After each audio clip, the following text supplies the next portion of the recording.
Assalamualaikum warahmatullahi wabarakatuh. Salam sejahtera bagi kita semua. Perkenalkan, nama saya Desriana Rambe dengan NIM 0704201019. Saya dari Universitas Islam Negeri Sumatera Utara, Fakultas Sains dan Teknologi, kelas Biologi 2. Video ini dibuat untuk memenuhi tugas UTS ujian tengah semester oleh dosen pengampu Ibu Junaide MPD. Pertama-tama, marilah kita panjatkan atas kehadirat Allah Subhanahu wa Ta'ala yang telah memberi kita hidayah dan karunia. Kita masih dapat berkumpul walaupun hanya melewati video. Tak lupa, mari kita sanjung tinggikan kepada kruh Nabi kita, Nabi besar Muhammad Sallallahu Alaihi Wasallam, yang berlapaskan Allahumma sholli ala Sayyidina Muhammadah wa ala alihi Sayyidina Muhammadah. Semoga syafaatnya mengalir kepada kita di akhir kelak nanti. Baiklah, di sini saya akan memaparkan atau menyampaikan hasil tugas saya yang berjudul tentang kalimat. Manusia dalam berkomunikasi menggunakan dua cara, yaitu secara lisan maupun tulisan. Walaupun kita mengenal cara-cara lain seperti isyarat, gerak, dan simbol-simbol, namun cara yang paling efektif dalam berkomunikasi sehari-hari sebagai manusia normal adalah dengan cara lisan maupun tulisan. Hakikatnya, seorang yang menulis adalah untuk menuangkan gagasan, fakta, sikap maupun isi pikiran tersebut ditulis dengan jelas dan utuh, sehingga pembaca dapat memahaminya dengan jelas. Untuk dapat membuat sebuah kalimat yang menarik, perlu kita memahami terlebih dahulu bagaimana cara penulisan kalimat yang efektif. Karena sebuah kalimat yang tertulis tidak terlepas dari sebuah kalimat yang membangun tulisan tersebut. Kalimat yang baik akan menghasilkan paragraf yang baik. Paragraf yang baik dan padu akan menghasilkan sebuah tulisan yang enak dibaca. Untuk ini, bagaimana cara menyusun dan mengenal sebuah kalimat yang baik dan efektif? Kita sudah mengetahui bahwa dalam susunan gramatikal, satuan bentuk bahasa terkecil dan mempunyai makna adalah kata. Namun, jika kita lihat lebih jauh, satuan bahasa terkecil dan terlengkap maknanya disebut kalimat. Hal itu dikarenakan sebuah kata terkadang tidak dapat mewakili sebuah konsep yang utuh. Walaupun satuan bahasa terkecil, kalimat mempunyai makna yang utuh karena terdapat sendiri serta mempunyai pola intonasi akhir. Definisi kalimat. Kalimat adalah gabungan dua kata atau lebih yang sesuai dengan pola kalimat sehingga ia membentuk sebuah makna atau arti.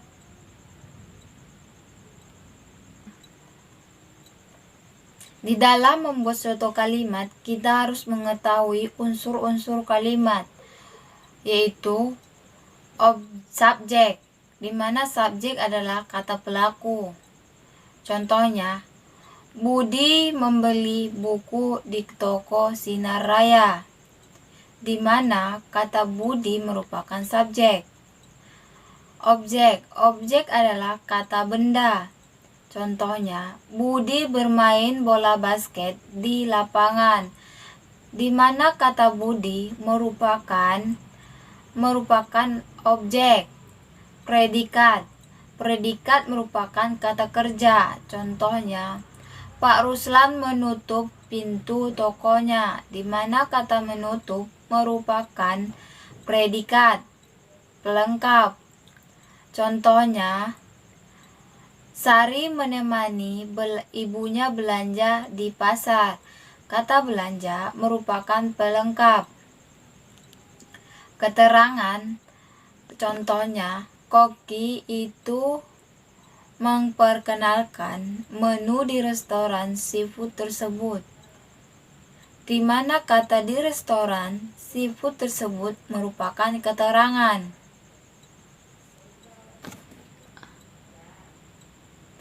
Pola kalimat. Pola kalimat dibagi menjadi 7, yaitu 1. SP, di mana kata S merupakan subjek, P predikat. Contohnya, ayahku pedagang, dia sedang belajar. 2. SPO, di mana S subjek, P predikat, O objek. Contohnya, korban banjir menerima bantuan. Ibu menasihati adik. 3. SPPL, di mana S subjek, P predikat, PL pelengkap. Contohnya, Ratna bermain piano. Kakiku tertusuk duri. 4. SP keterangan, di mana kata S merupakan subjek, P predikat. Contohnya, kami tinggal di Lampung.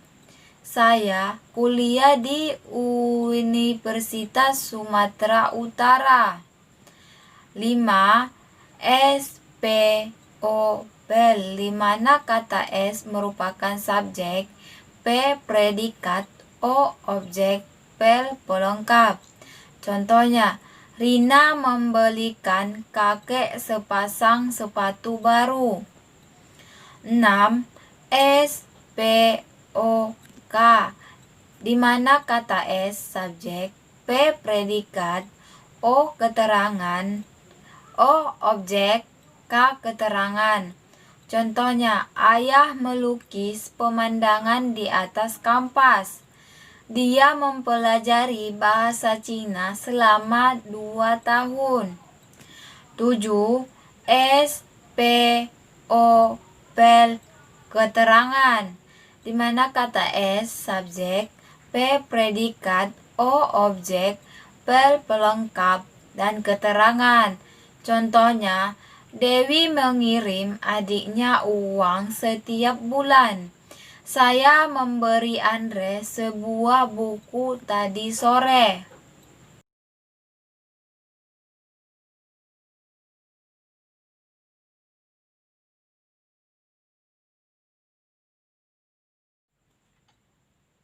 Ciri-ciri kalimat dibagi menjadi 4.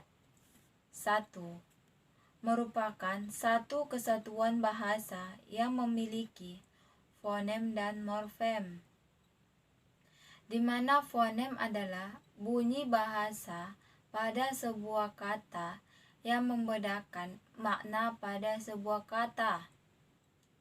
Sedangkan morfem adalah bentuk bahasa yang mengandung arti pada sebuah kata.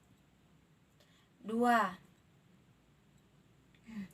Dapat berdiri sendiri meskipun tidak ditambahi dengan kalimat lengkap. 3. Terdapat intonasi akhir. 4. Adanya huruf kapital dan tanda baca dalam sebuah kalimat. Jenis-jenis kalimat dibedakan menjadi beberapa jenis. A. Berdasarkan pengucapannya. Berdasarkan pengucapannya dibagi menjadi 2. Kalimat tunggal kalimat langsung dan kalimat tak langsung. Kalimat langsung, kalimat yang mudah ditirukan ucapannya oleh orang lain. Contohnya, ibu berkata, Rohan, jangan meletakkan sepatu di sembarangan tempat. Saya gembira sekali karena ayah kamu lulus ujian. 2. Kalimat tak langsung. Kalimat tak langsung adalah kalimat yang kembali menceritakan ucapan atau perkataan orang lain. Kalimat tak langsung tidak ditandai dengan tanda petik 2 dan sudah dirubah menjadi kalimat berita. Contoh pertama yaitu ibu berkata bahwa dia senang sekali karena aku lulus ujian. Contoh kedua yaitu kakak berkata bahwa buku itu harus dikembalikan. B.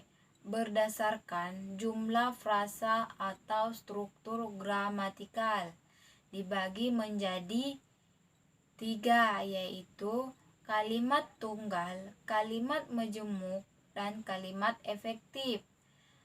1. Kalimat tunggal. Kalimat tunggal adalah kalimat yang tersusun hanya satu pola atau klausa, yaitu satu subjek, satu predikat. 1. Contoh dari kata benda tambah kata kerja, yaitu Victoria bernyanyi, di mana kata Victoria merupakan subjek, bernyanyi merupakan predikat. 2. Kata benda tambah kata sifat. Contohnya, Ika sangat rajin, di mana kata Ika merupakan subjek, sangat merupakan predikat. Contoh dari kata benda tambah kata bilangan yaitu masalahnya 1001, di mana kata masalah merupakan subjek, 1000 merupakan kata predikat. 2. Kalimat majemuk. Kalimat majemuk merupakan kalimat yang dibentuk dengan gabungan 2 atau lebih klausa. Contohnya, para pejabat negara harus mempunyai rasa empati yang tinggi dan mampu memperjuangkan nasib rakyat yang luas. Guru tersebut menerangkan pelajaran sedangkan muridnya memperhatikannya dengan seksama. 3. Kalimat efektif. Kalimat efektif apabila berhasil menyampaikan pesan, gagasan, perasaan maupun pemberitahuan sesuai dengan maksud si pembaca atau penulis. Contohnya, berapa saya harus membayar bank bila saya menumpang beca abang ke pasar Rebo? C. Berdasarkan isi atau fungsinya, yaitu kalimat perintah. Kalimat perintah adalah kalimat yang bertujuan memberikan perintah kepada seseorang untuk melakukan sesuatu. Kalimat partikel biasanya ditandai dengan partikel. Contoh pertama, gantilah bajumu. Kalimat larangan biasanya ditandai dengan penggunaan kata jangan. Contoh kedua, jangan membuang sampah sembarangan.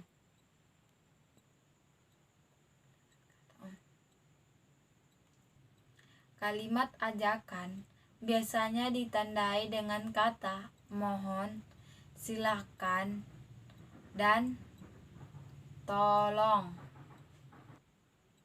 Kalimat berita. Kalimat berita adalah kalimat yang isinya memberitahukan sesuatu. Contohnya, nenek akan datang dari Bandung besok pagi.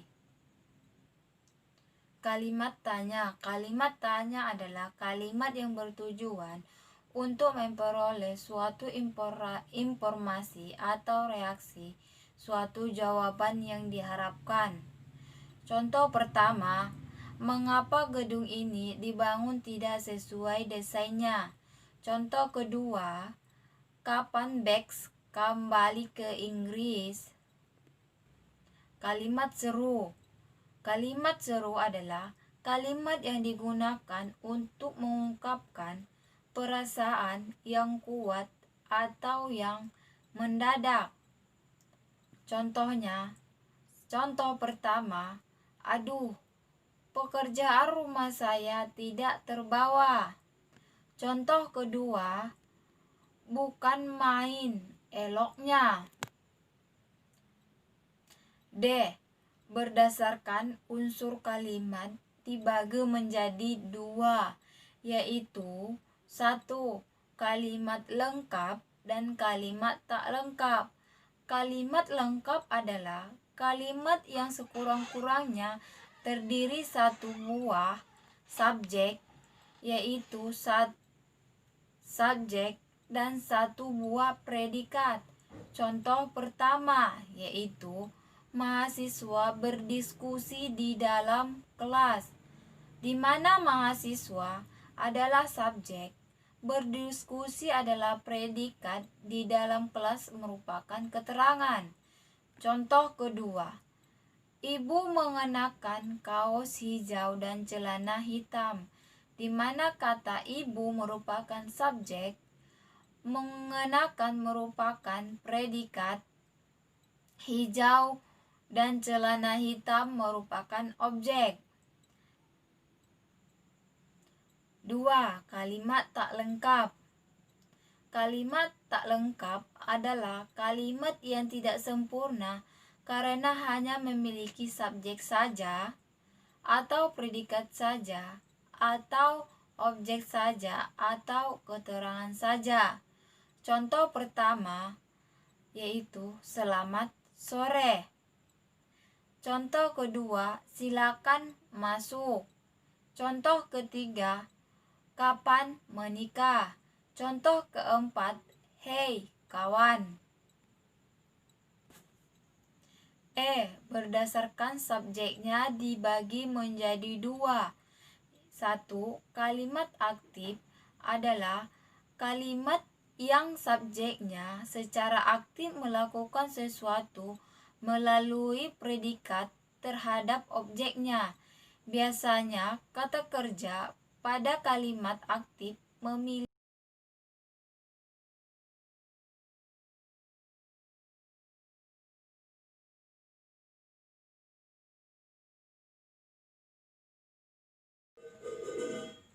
memiliki awalan me.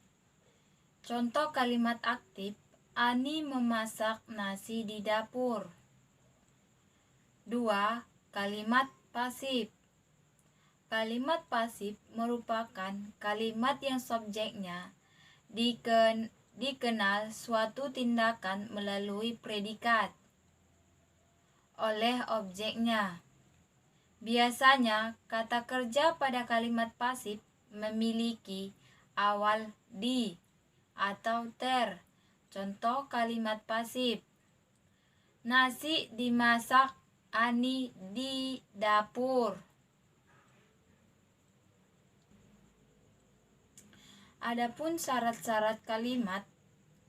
Syarat kalimat yaitu menulis kalimat aktif tidaklah mudah, seperti kita berbicara sehari-hari. Dalam menulis sebuah kalimat efektif, kita harus memperhatikan syarat-syarat yang membentuk kalimat itu agar menjadi efektif. Syarat-syarat dalam menulis kalimat efektif sebagai berikut. 1. Kesatuan gagasan. Setiap kalimat yang harus jelas memperlihatkan kesatuan gagasan, mengandung satu ide pokok. Tidak hanya itu, kalimat pun harus memiliki keseimbangan yang harmonis antara pikiran dan struktur bahasa yang dipakai. Adapun ciri-ciri kesatuan gagasan dapat dilihat sebagai berikut. A. Adanya subjek dan predikat yang jelas, di mana kejelasan subjek dan predikat suatu kalimat dapat dilakukan dengan cara menghindari pemakaian kata depan di dalam, bagi, untuk, atau pada di muka subjek. Contoh kalimat yang salah: di kampung, di mana kampung terpencil pendidikan sudah digalakkan. B. Tidak terdapat subjek ganda. Contohnya yaitu Ana itu tidak mau pulang ke rumahnya. Ia pun bersembunyi dalam kandang ayam di belakang rumahnya. C. Tidak menggunakan kata penghubung intra kalimat dalam kalimat tunggal. Contohnya, Tiwi baru saja pulang dari Bandung, sedangkan Ida dan Ike baru saja berangkat ke Sukabumi. D. Predikat kalimat tidak didahului oleh kata yang. Contohnya, kampus Huamka yang terletak di Jalan Merdeka, Jakarta Timur. 2. Koherensi yang baik dan kompak. Yang dimaksud dengan koherensi atau kepaduan yang baik dan kompak adalah hubungan timbal balik yang baik dan jelas antara unsur-unsur, yaitu kata atau kelompok kata yang membentuk kalimat itu. A. Koherensi rusak karena tempat kata dalam kalimat tidak sesuai dengan pola kalimat. Contoh kalimat yang baik: adik memakan ikan kembung tadi pagi. Kalimat yang tidak baik: ikan memakan kembung adik tadi pagi. B. Kepaduan sebuah kalimat akan rusak pula karena salah satu mempergunakan kata depan, kata penghubung, dan kata sebagainya. Contoh kalimat yang kurang padu: sejak lahir, manusia memiliki jiwa untuk melawan kepada kekejaman alam atau kepada pihak lain karena merasa dirinya lebih kuat tanpa kepada. C. Kesalahan lain yang dapat merusak koherensi adalah pemakaian dua kata yang maknanya tumpang tindih. Contoh kalimat yang tumpang tindih: banyak para pejabat yang mencoba melarikan diri. Seharusnya cukup banyak penjahat atau para penjahat saja. D. Kesalahan lain yaitu salah menempatkan keterangan aspek sudah, telah, aku, belum, dan seterusnya. Contohnya, saya sudah membuat suasana menjadi kondusif. Suasana saya sudah buat menjadi kondusif. 3. Penekanan adalah mempergunakan intonasi, gerak-gerik, dan sebagainya untuk memberi tekanan pada sebuah kata. Sedangkan dalam bahasa tertulis, hal tersebut tidak mungkin dilakukan. Namun, penekanan kata dalam kalimat dapat menggunakan cara seperti di bawah ini. A. Mengubah posisi kata atau frasa dalam kalimat. B. Mempergunakan repetisi kata atau frasa. Repetisi adalah pengulangan sebuah kata yang dianggap penting dalam sebuah kalimat. C. Pertentangan kata atau frasa. Pertentangan dapat pula dipergunakan untuk menekan suatu gagasan. D. Partikel penekanan.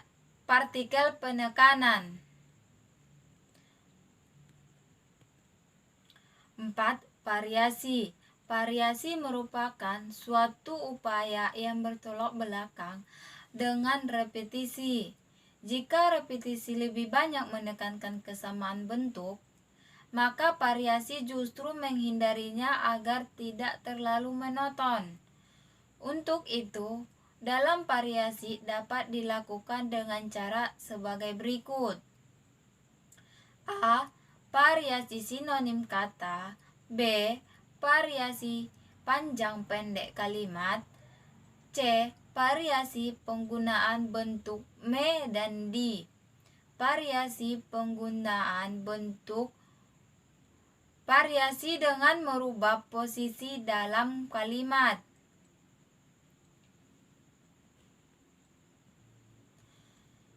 Lima. Paralelisme. Paralelisme menempatkan gagasan-gagasan yang sama penting dan sama fungsinya ke dalam suatu struktur atau konstruksi gramatikal yang sama.